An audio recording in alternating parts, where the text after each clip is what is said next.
Je m'appelle Tomimo Ibrahim.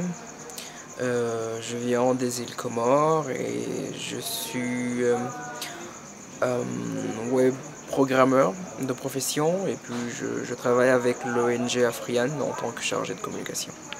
Est-ce que vous pouvez un peu nous dire, Ibrahim, aujourd'hui, quelle est la force des réseaux sociaux pour un continent comme l'Afrique?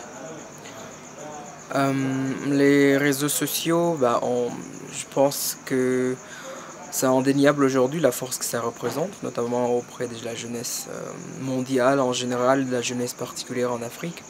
On a eu très dernièrement des exemples assez pertinents, notamment ce que l'on a appelé le printemps arabe, avec des gouvernements qui avaient eu une assise assez forte, et qu'on pensait inébranlable, et que dans peu de temps, rien qu'à travers les réseaux sociaux, on a pu normalement fédérer la jeunesse sur une cause qui a ramené à la fin de certains régimes assez forts, comme le régime de Moubarak en Égypte ou le régime de Ben Ali en Tunisie.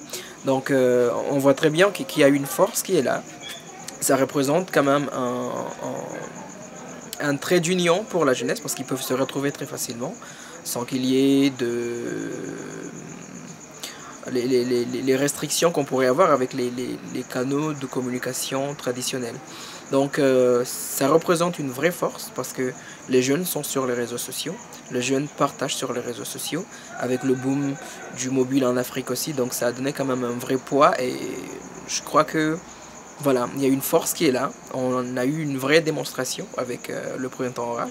Maintenant, peut-être ça nous reste à nous, les professionnels du domaine, ou ça reste à nous, la jeunesse africaine, de mieux utiliser ces outils pour d'autres raisons ou pour d'autres combats, à part la lutte contre les dictatures ou la lutte contre des gouvernements oppresseurs.